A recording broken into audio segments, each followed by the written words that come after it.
on, okay, I'll start over. Okay, so we're here tonight with CJ Gross. He's an author, speaker. He has his own firm, and he's an expert DE&I change management specialist. He's going to talk to us about design thinking, but in an interesting twist to it, as far as how we relate to people that we work with, how we can use belonging and empathy, things of that nature. And basically biases and making sure that we treat people, I guess, the way we would want to be treated. That is always a skill that we can work on and improve upon. CJ, do you want to go ahead and take over? I will stop sharing my slide, and then you can.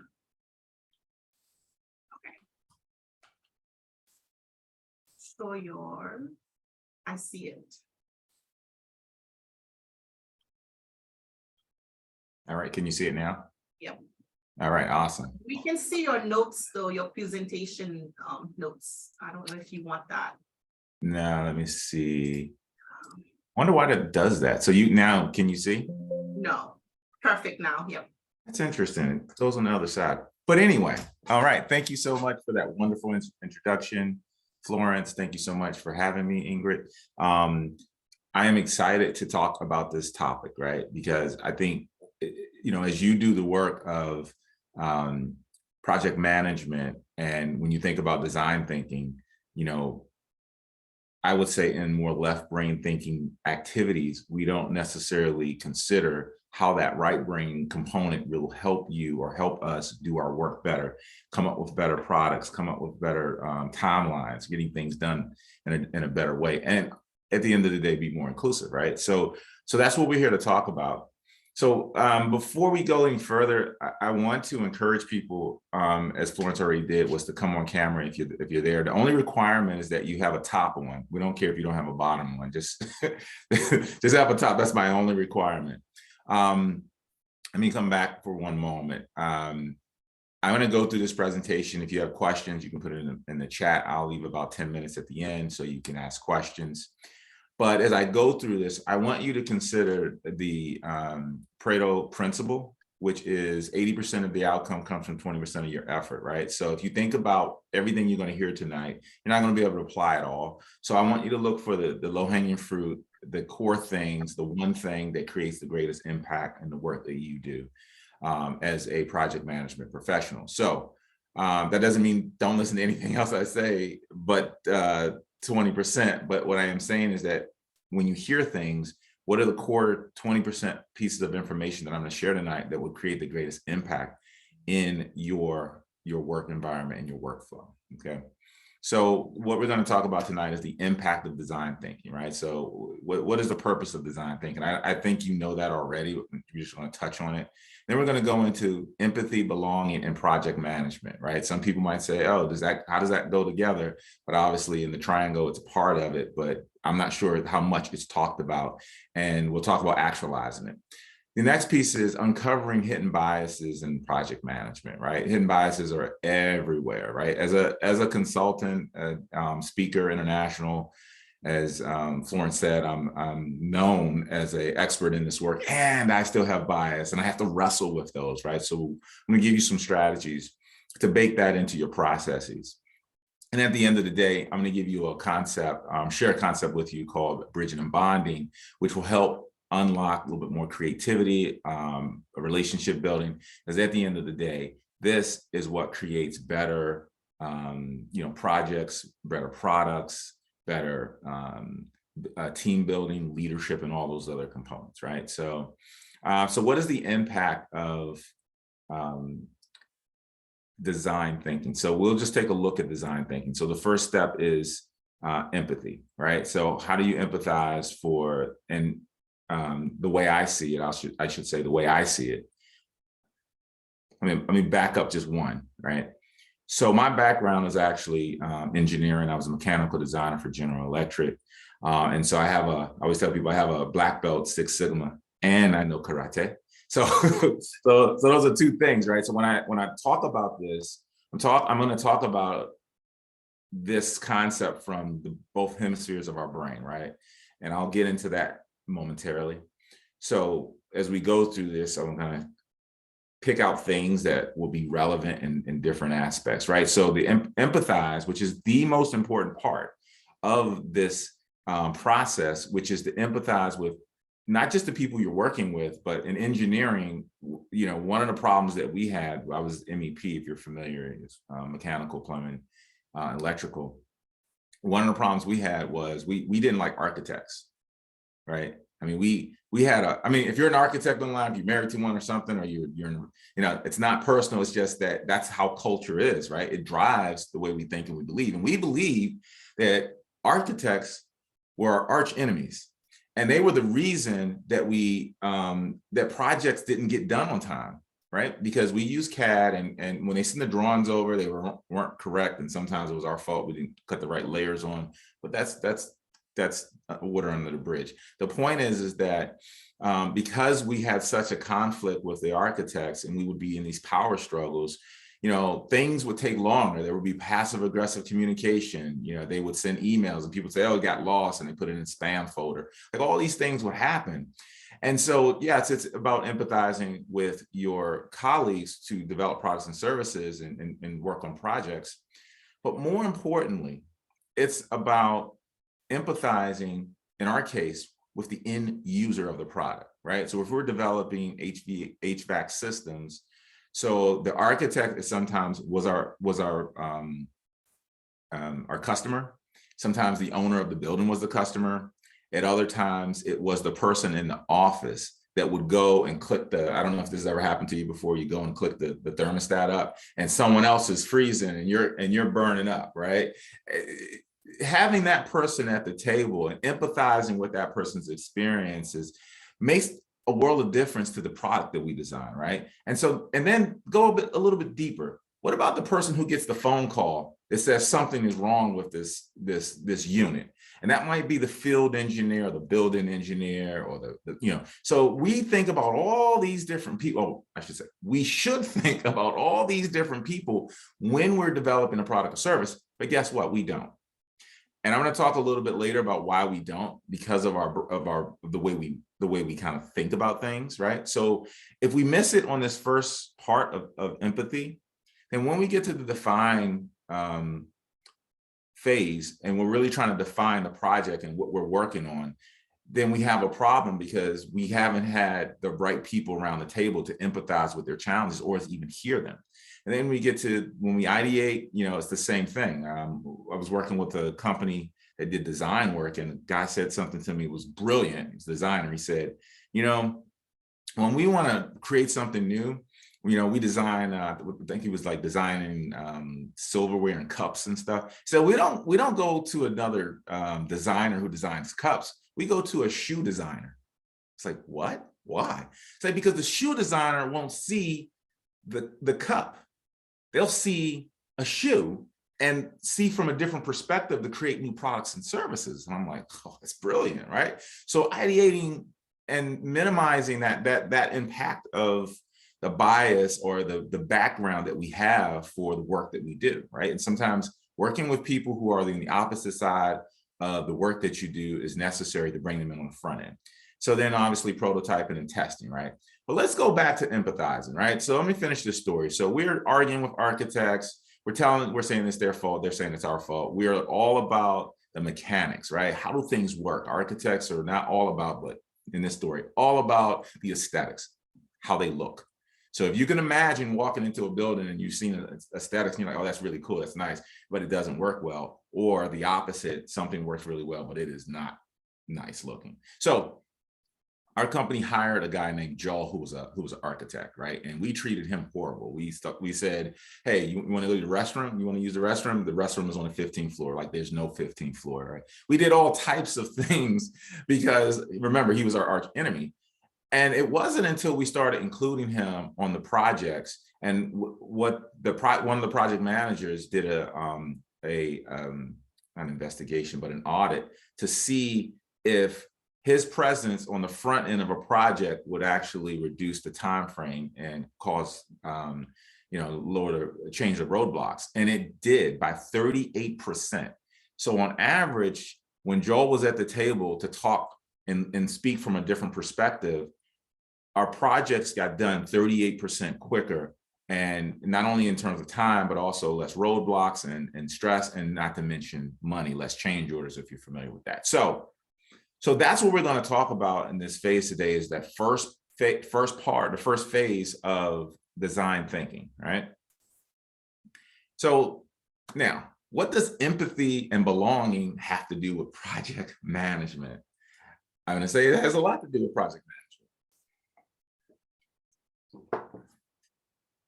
Now let's get back to this brain thing that we talked about earlier, that I talked about earlier. So you have two hemispheres in your brain, right?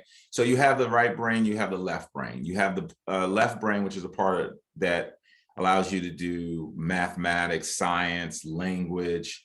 It allows you to do anything analytical, logical, at least we think it's logic. And that's the part of the brain that a lot of times we're taught to do in different environments. But the right part of the brain, which allows us to do art and imagine different things, be intuitive, and music, I'm not good at that, but all those artsy types of things are the things that our right part of our brain allows us to do. So I'm going to do a quick kind of check-in with you. You can either put it into the chat, or you can unmute yourself, because I don't think we have like 18 people yet. So you can unmute yourself and share out. So here's my question.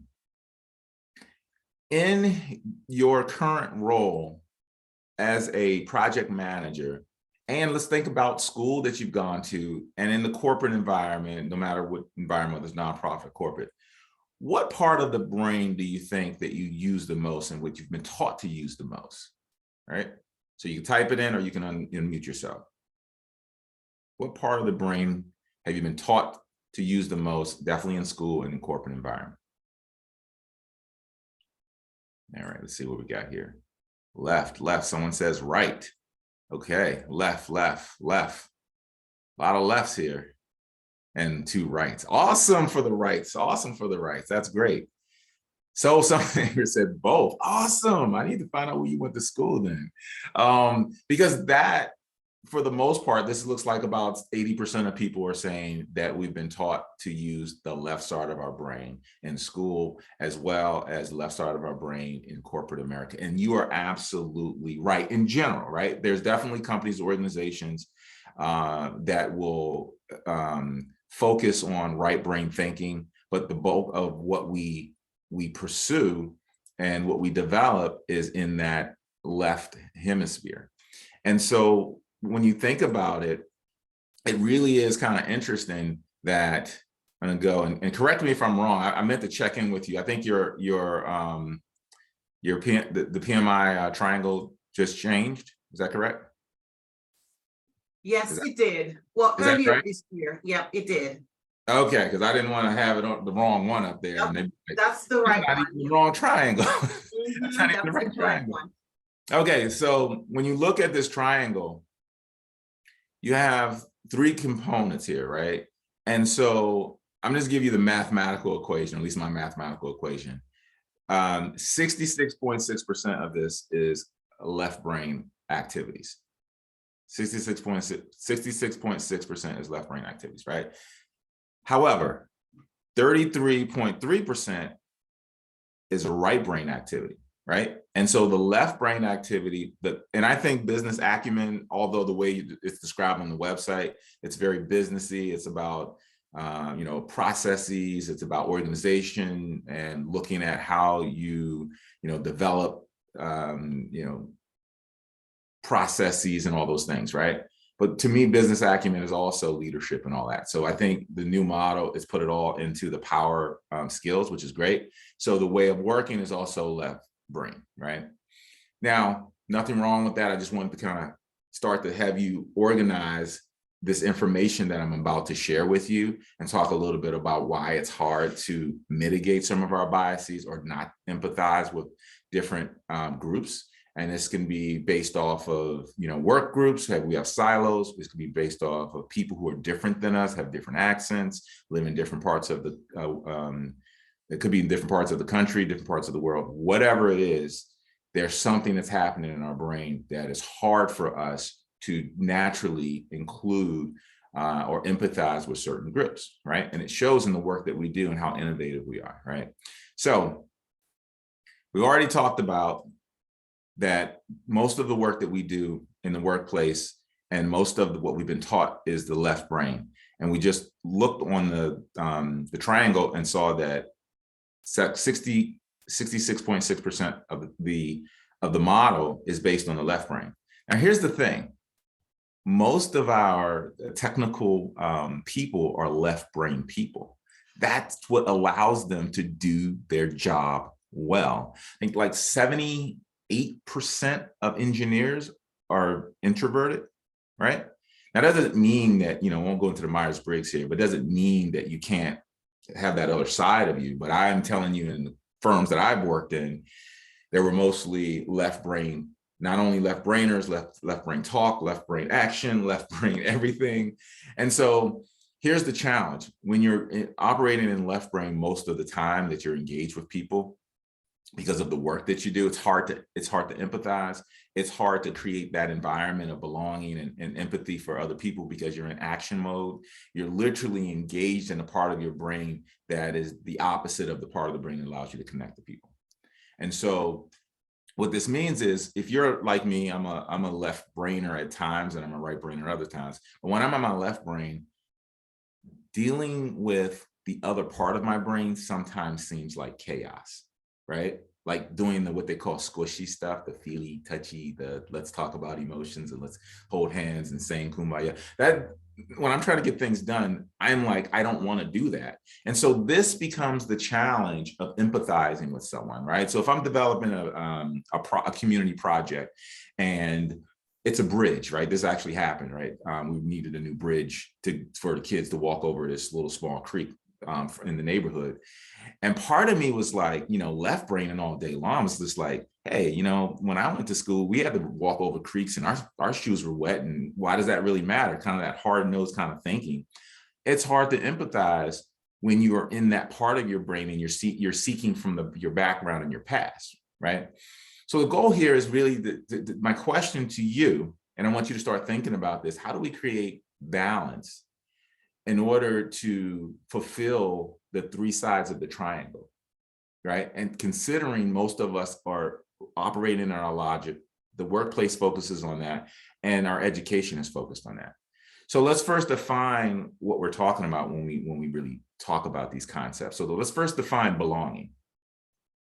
Now, I'm not going to go through all of the topics just because we don't have time. So there's diversity, there's equity, there's inclusion. I'm going to skip right to belonging, because belonging is the part that is necessary to have empathy, to create empathy for those who are around the table, and for those who even want to speak up, to share information about what's happening and what's going on in terms of projects.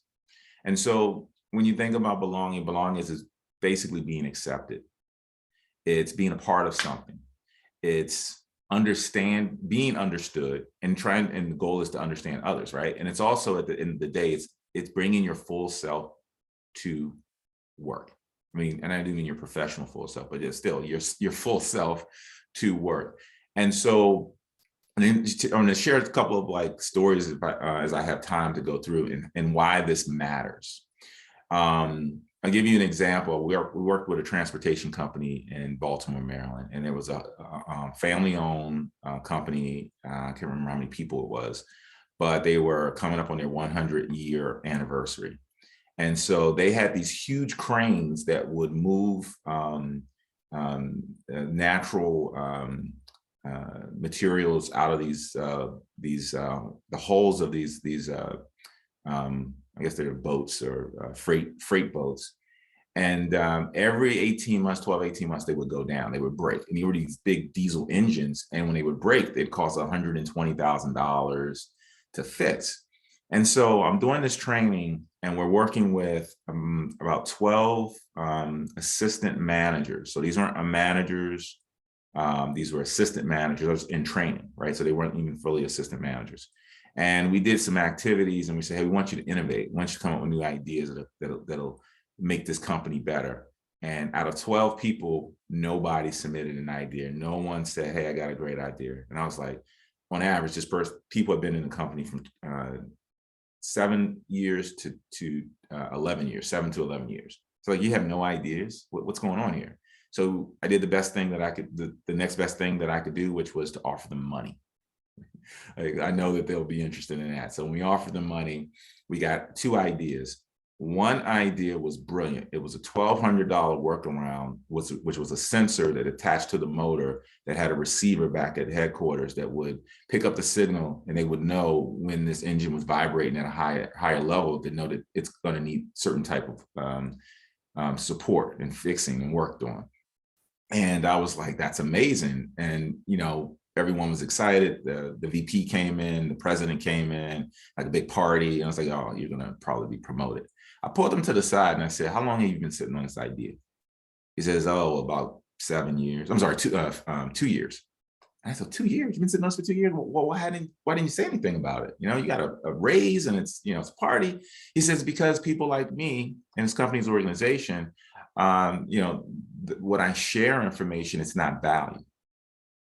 Although I'm working boots on the ground, I'm seeing behind the scenes, I'm dealing with the change orders, I know the problems of the organization, but because I don't have the owner's last name, or because I'm not at a certain level or any of these other things, I'm not listened to. And this becomes the challenge. And when people are not listened to, they don't feel like they have a sense of belonging. When people don't have a sense of belonging, you're only going to get maybe 60% of productivity out of them. But not only that, they're not going to share their great ideas. And when they're not sharing their great ideas, you can't do that first phase, which is empathize. So this is critical and this is key. And so it is important that we understand how to do this. And you can definitely, I know this is being recorded, but take a picture of this because this is very powerful as people managers and leaders in companies and organizations. This is called the 4 quadrants of empathy.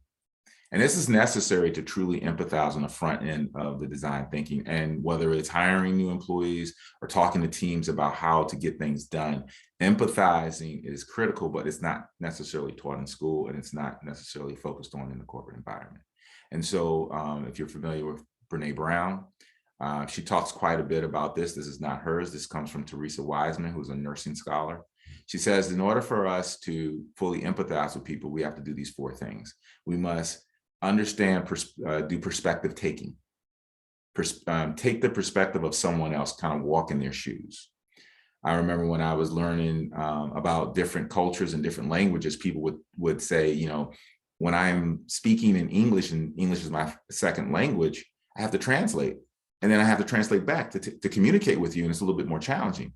Now, once those who were English speakers were kind of just like, we nodded our head, but we didn't get it. I didn't get it until I was in Chile, speaking on a diversity conference for leadership, and everything was translated for me, right? So I was just like, oh, this is great. It's translated for me. I don't have to use my 12 words of Spanish. But I was having such a great time. By the time I got back to the town that I was staying in, nothing was pretty much open. And the only place that was open, it was all Spanish speaking. I went in there and I was hungry and I forgot my 12 words of Spanish. And all of a sudden I couldn't communicate. I was frustrated. I went to bed to bed hungry because I could not order the food that I wanted, right? Now I'm going to tell you, a week later when I got back to the office and I saw those consultants who said English was their second language and it was challenging, I looked right at them and I could empathize without going through all of the motions. I just said, I understand. No need to talk about it. Let's make something happen. And so when you're able to empathize, you're not arguing, you're not going back and forth, you are understanding, you are walking to some degree in their shoes. And it naturally keeps you out of judgment because you've experienced it yourself. Now, these next 2 are hard things to do. Communicating emotions at work. Are you kidding me? No, we don't do that. And we sure don't acknowledge emotions at work. If something's wrong with you, I had one of my managers told me, he said, listen, the only way that you're not supposed to come, and we were working on a big project. And I mean, granted, this was after 9/11, we were working on the Pentagon. So it was pretty important. However, he said, this wasn't the first time he said this. He said, the only way that you're not coming into work and working, you know, these like 24-hour shifts is like if you die. And he said, even then, I want you to I want you to come back to life and come back into work. So talking about emotions in those environments was not a part of the management style. So these are the things that are necessary in order for you to create empathy. And at the end of the day, we have to do something very simple, which is listen, right? Now, here's a quote that came out of an article by McKinsey. It says that only 26% of leaders create psychological safety in their workplace. I'm going to say that again. Only 26% of leaders create psychological safety in their workplace.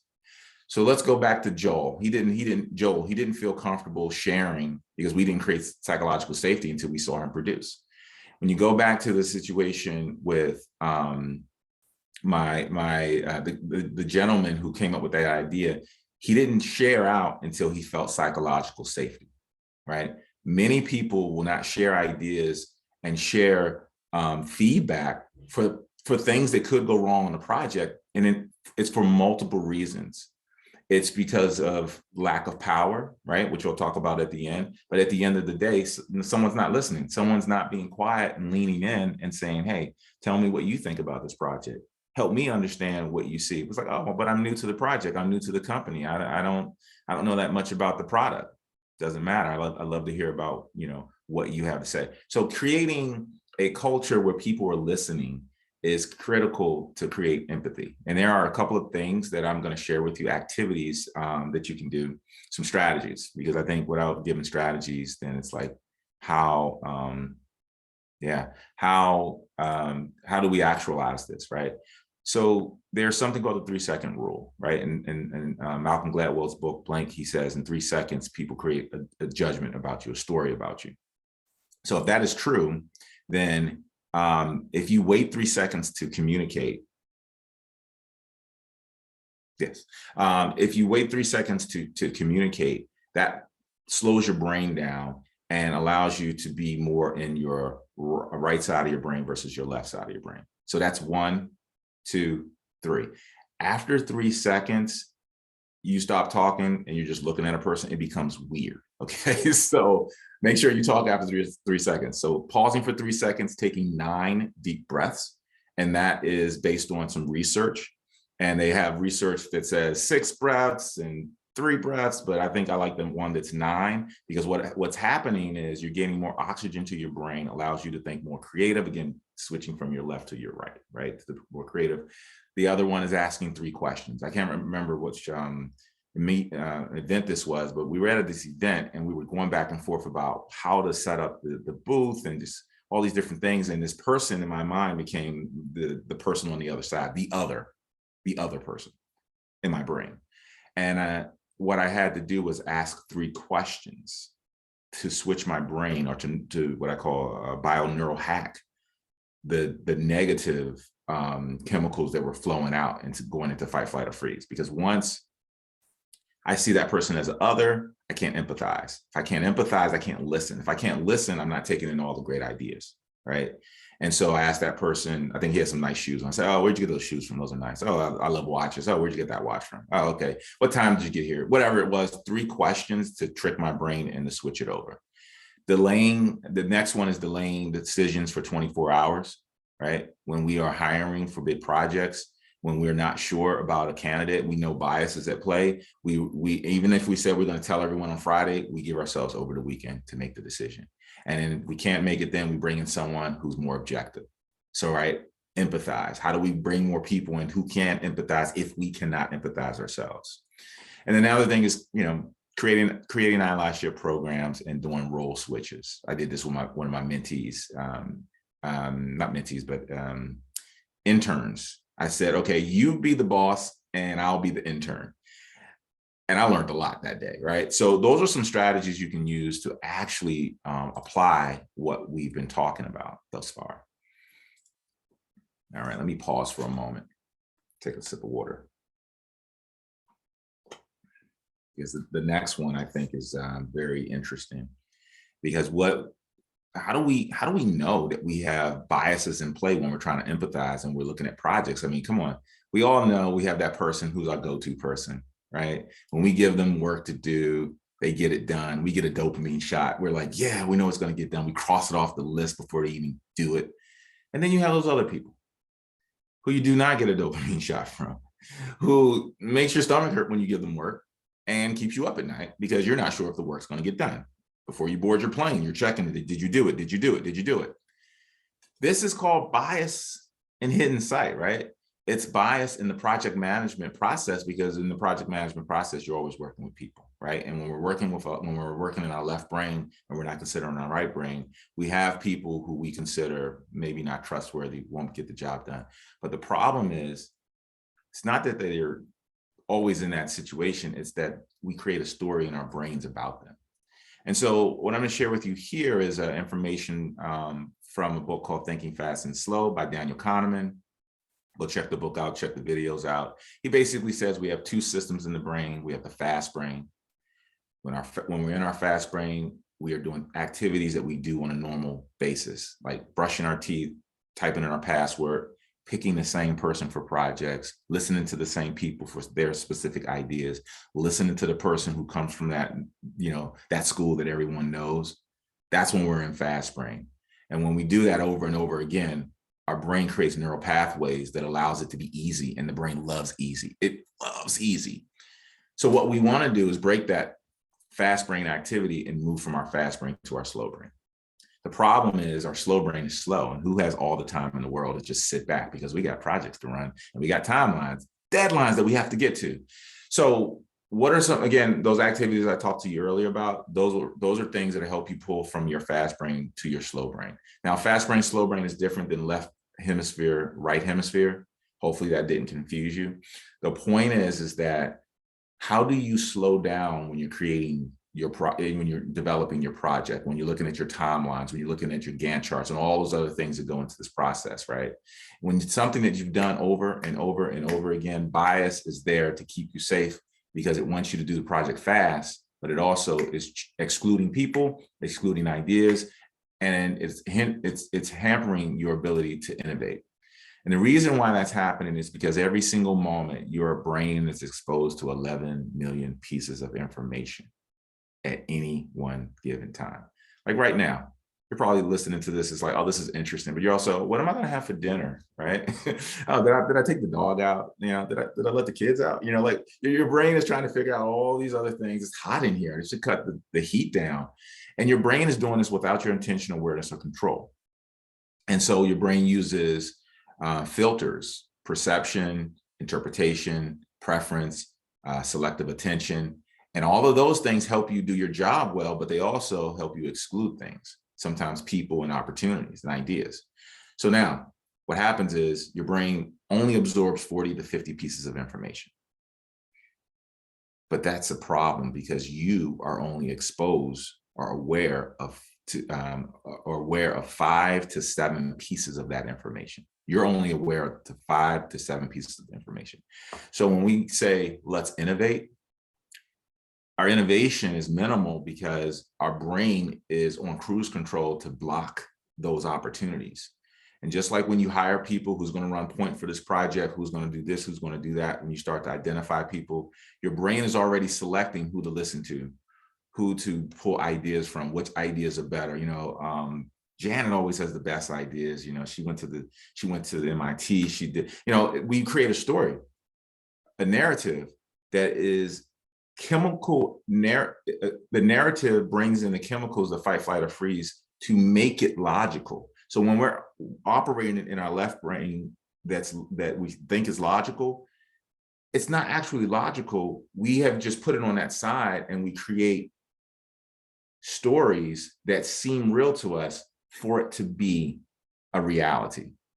And I wish I had more time to tell you some of the stories of the things that we've been able to do in terms of creating products and services that we never would have been able to do if we had not paused and let someone who was way younger than us come in and tell us what we should do, what we've been doing for the last 10 or 20 or 30 years in some cases, but create a brilliant product that made us more money, right? So I'd love to tell you that story, but I want to share this other component with you, right? That's the cliffhanger, so you get the book, right? Because it's in the book. So number 4 is, now how do we unlock and leverage through bridging and bonding? And so bridging and bonding, pause here. Yeah, for some reason it does that. It clicks to the next one. So bridging and bonding is a social capital concept. And it basically says that we bond with people. I don't know why that keeps happening. I may have the timer on or something. All right, I pause it. So bridging and bonding basically says we bond with people who are like us. Okay. Let me see if it'll pause. I'm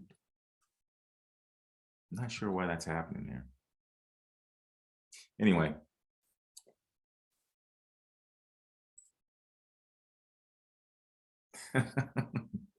Your PowerPoint is in right brain. Yeah, it's like, listen, we don't have time, just keep it going, right? So anyway, I'll sum it up then, right? So it's my PowerPoint presentation wants me to sum it up. The bonding is people who are like you, right? You've gone to the same schools. You have you're in a relationship. You live in the suburbs. You have 2.5 kids and a dog. You're like me, right? You play sports. I play sports. We went to the same school. Our brains actually give us a dopamine shot when we're talking about things that in our history mean something to us, right? So you went to the same school, or you don't like the same person I like, or you worked on this project, or you play the same sport. So that's great. The brain loves it. It's already burnt neural pathways into your brain, so you can empathize with that person. The problem comes in, let's see if it'll let me just go one over. The problem is when you're bridging, and this is when you don't have the background with the person, your brain actually puts them in a different category because it's judging people, places, and things all day long because you don't have time to do it yourself. And the fast brain kicks in. And before you know it, people who you like or you've worked with before on past projects and all, they go into one category. People you don't know or who have made mistakes or recent mistakes, they go into another category. So again, when we're building products, services, we're looking at timelines, we're giving people responsibilities, and we're in that left brain activity and also in the fast brain, we are more than likely going to choose the same person, pick the same ideas, and go about things in the same process, because actually doing the opposite feels viscerally uncomfortable. So bridging is when you are building relationships across difference. It's that awkward ride in the car with the new person who you have nothing in common with. You know what I'm talking about? If they're on the Zoom call, don't look directly at them. It's those things that make us feel uncomfortable, and the brain says, get out of here, fight, flight, or freeze, and go to the person who makes you feel comfortable. And I struggle with this, right? So I'm telling you, I feel like if I'm struggling, you're struggling. That's my assumption for you. That's my story. And it's a struggle because, I mean, I'm talking to people every day. I'm listening to people on the call, and I'm like, they're talking too slow.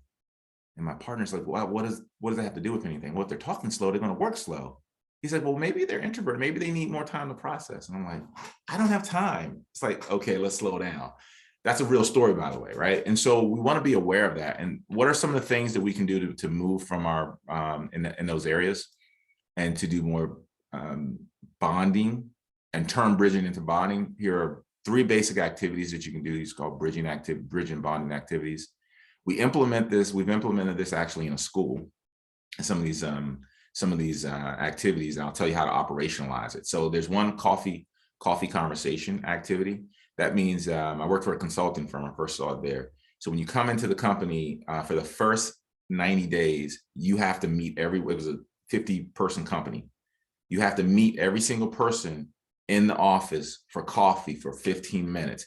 Now, the company gives the employee has been there, a gift card for Starbucks was down the hall. And you would go down there, and they said it takes about 15 minutes for you to drink a cup of coffee. So you're not committed at that level like for lunch in case you don't like them. But it allows you to get, and you didn't have to talk about work, but you didn't have to pry like, do you have family members in the area? It's just like, what brought you to this company and that type of thing. And before you know it, those 15 minutes turned to 30, 45. The power of that was that it turned into a mentorship conversation. And when we developed products, whether it's services or dealing with clients, we already knew one another because we all met each other at the front door. And it was a powerful tool. And it really created more empathy for people who were different experiences, who wouldn't have shared certain things and wouldn't have shared ideas had it not been for the 15-minute coffee conversation. Who Like Me is an activity that we're using in a school right now. Basically, when new students come in, not new students, new adjunct professors come in, and they're from a different place, they either wear a shirt or they'll have, I don't think they did headbands, but they'll have like a shirt on that says, I like air hockey, ask me about it. I like, I don't know, parkour, or, I'm into all those things. I like bird watching, ask me about it. And what happened is they have either a certain time of the day or a certain week, they would wear their shirt, and all of a sudden people would come up to you and say, hey, you have that shirt on. You like Harry Potter. What house are you in? And all of a sudden you'd have people talking to each other from different departments that would have never talked to one another because the school is so big. So those are that's a way that they actually operationalized it. And there's different ways that you can do that. And then there's the I am, but I am not statement, where we open up a conversation when we're starting a new team to empathize, especially from a diversity perspective. We'll say, someone will say, I am a Caribbean American, or specifically a Jamaican American, and I don't like spicy food, right? So you say what your identity is, and you'll say a stereotype that's not true about your identity. And we'll start a project meeting like that. And we don't do it every meeting. We do it when we open up, because what that does is allows you to understand identities in the room, creates psychological safety, and it also allows people to understand biases that people have for identities that they didn't know and wouldn't know. So lastly, this conversation is more important when we have people who have lower power in companies and organizations, right? So this comes from psychologist Raven. I forgot the other guy's name. Anyway, there's the 7 types of power, but what's mostly used are the 5 types of power. And the 5 types of power are legitimate power. Like, I have a title, I can actually fire you. That's one type of power. Expert power, and forgive me for this next example, I'll go into a company and people will say, oh, the person who is in IT, that's the person who can do whatever they want because they know how to solve people's problems, right? So that's a different type of power. Reverent power is people like you, right? You always have that person, maybe it's on a job interview, or they come in, they're very charismatic, or whatever it is you like about them, other people like. That's a type of power. It's the highest actually level of power. Then you have coercive power. We call that the carrot and stick. There's a lot of that going on back in engineering when I was in there. It was like, you do this well, we give you a pat on the back. You do it wrong, we give you the stick. So you don't want that type of power. Some people use that when they're managing versus leading. And then lastly, there's a connection power. That means I know someone who has the power and I leverage that relationship to get the power. So those are the different types of power. But unfortunately, marginalized groups, or groups that are historically non-represented at the C-suite level, have lower power in this area.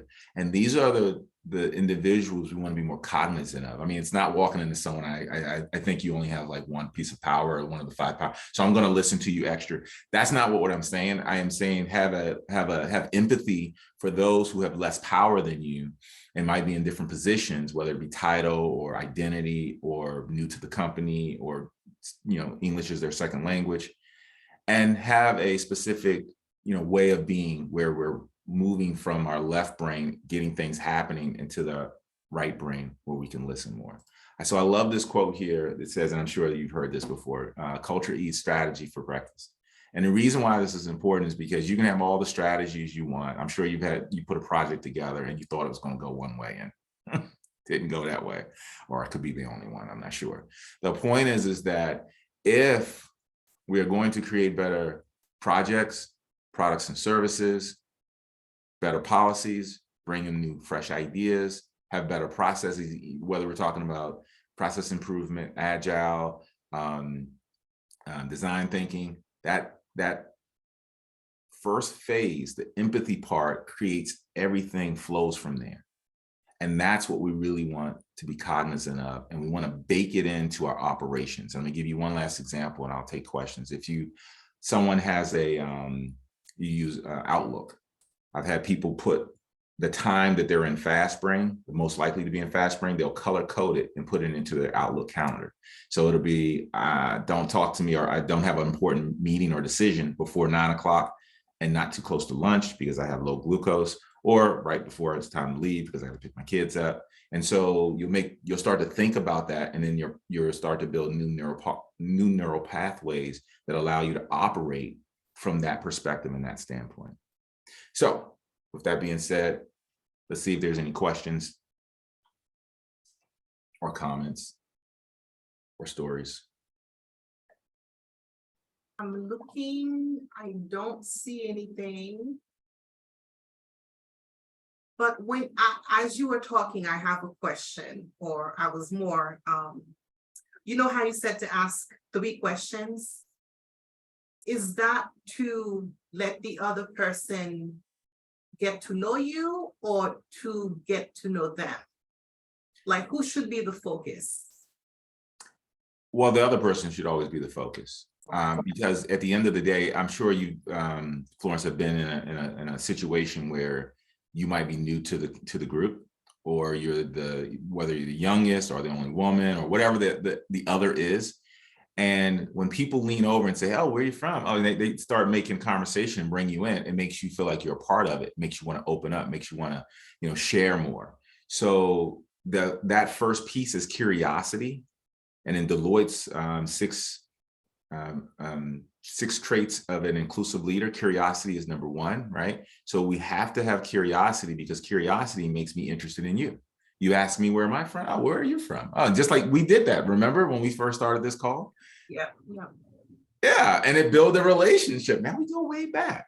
And so the brain, you're almost like hacking the brain, right? You're doing like neurochemical hacking, because when I don't like you, there's a different type of there's a different cocktail of chemicals that is released. It's go fight, flight, or freeze. It's just like if you were to see a bear in the woods. Your brain doesn't know the difference between a bear in the woods and someone who berates you on projects. Your brain says, this is dangerous. Your heart starts pumping more oxygen because you need to go into fight, flight, or freeze. Now, most likely you're not going to run out of the office, but it might keep you from putting your hand up. It might keep you from having a dialogue that's healthy for the project, because that's happening, right? And so that's what we want to be aware of. Yeah. Anything else? You guys can come up and speak with CJ. We do have a few more minutes. If not, I can kind of roll into the, May, do you have a question? I see your hand going up. No, I just say hi and thank you for amazing presentation. Yes. Absolutely. Good to see you, man. I didn't even see you. She's Been a long not time. Yeah. I removed my makeup. That's why you couldn't see me. I'm so sorry. It's after hour. If you want to stay in contact with, for some reason, this wants to go here. If you want to stay in contact with me, you can. Okay, I'm not sure. I'm done with this. I'll make sure I send them your link, your LinkedIn link. That way everybody can kind of follow you and check you out. Because I do like the things that you're doing on social media. I notice you now have a podcast, or I think it's new. It's a new podcast. Very interesting topic so far from what I've seen. Yeah, we have people who are in different environments, and for those who know me intimately, I do motocross. I'm like learning to scuba dive and all this, and I'll bring in diversity conversations into that. Or I go to a country where I don't speak the language and talk a little bit about those cultural differences. I'm going to Australia at the end of this year. If anyone's got a contact there, connect with them. Very unique. Speaking at a different conference there. Yes. Dan. CJ, hey, this is Dan. He questioned for you in our last 3-4 years of more virtual than in person. What's been the impact of the bridging and bonding? Is it easier to bond in a virtual world or bridge in a virtual world, in your opinion? Definitely bridge. It's easy to bridge in general. I should say bridging is when you don't have that connection. The goal is to get to bonding. So in a virtual world, what's happening is we don't have the water cooler talk anymore, right? So when you would come to before a meeting, you'd come in a couple of minutes early, you'd go get some of those Danishes or whatever is, in the coffee, where it's coffee, and you talk and you say, oh, hey, Don, I haven't met you before, have I? Oh yeah, you catch up. How's the family? You're doing kayaking now. That's great. How's that project going? And then all of a sudden, a mentorship conversation could potentially start our innovation. But now that we don't have that, people are Zoom or virtual Zoom fatigue, right? Whether you use Zoom or not. And the brain is actually processing information different, and we want to get off of those calls sooner. So there's different activities that I encourage people to do, like an actual water cooler virtual call. Before people come on, tell them come on 15 minutes earlier, set up breakouts that they can go into, like this is a parenting breakout, this is just catching up, this is a project one. And you can do that before the actual event to start to make sure people still feel like there's community happening. Thank you. Any other questions? If not, I can do the raffle. I have a little spin the wheel thing. Let me share my screen. That way you guys can see it.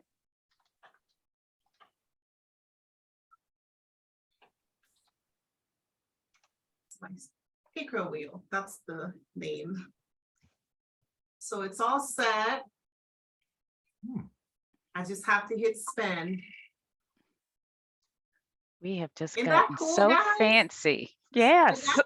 I've been wanting to use this forever, Ingrid. I'm just like, I know you've been Wait a holding minute, was that this. rigged? Was that rigged?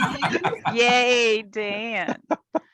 that wasn't rigged. Not the best of my I'm sorry, that knowledge. was my bias kicking in there. Awesome.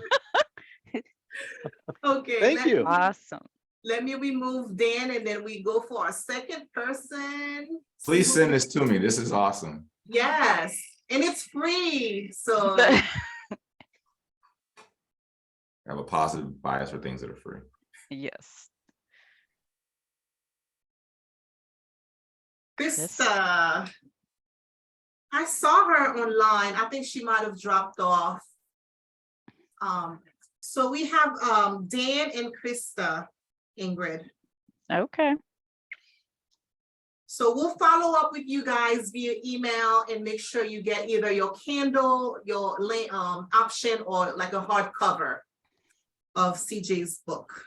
Or Dan, since you're actually on right now, if you just want to tell me whether or not you want the actual, or just send me an email or just direct message me right now, whether you want the actual book or if you're a Kindle reader, if you want the Kindle version.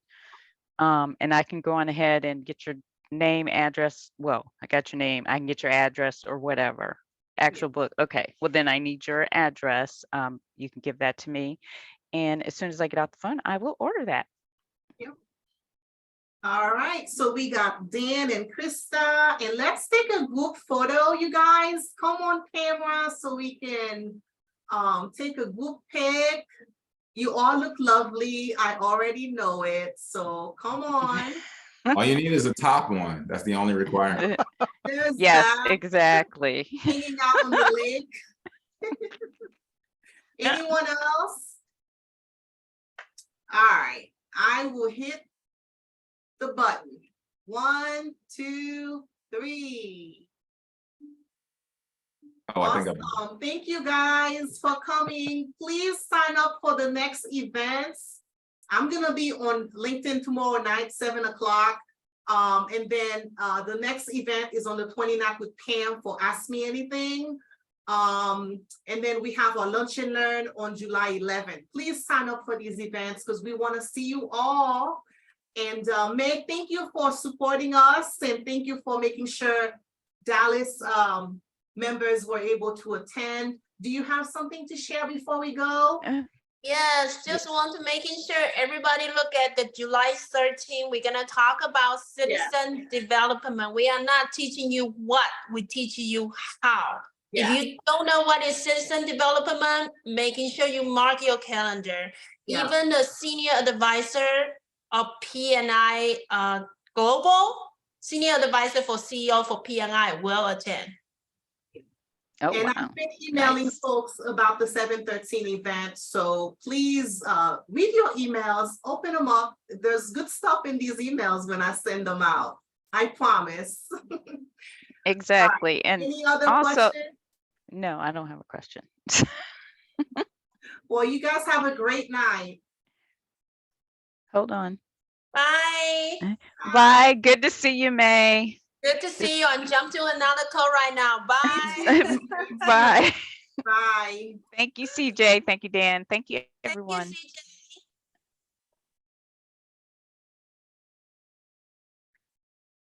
This was great.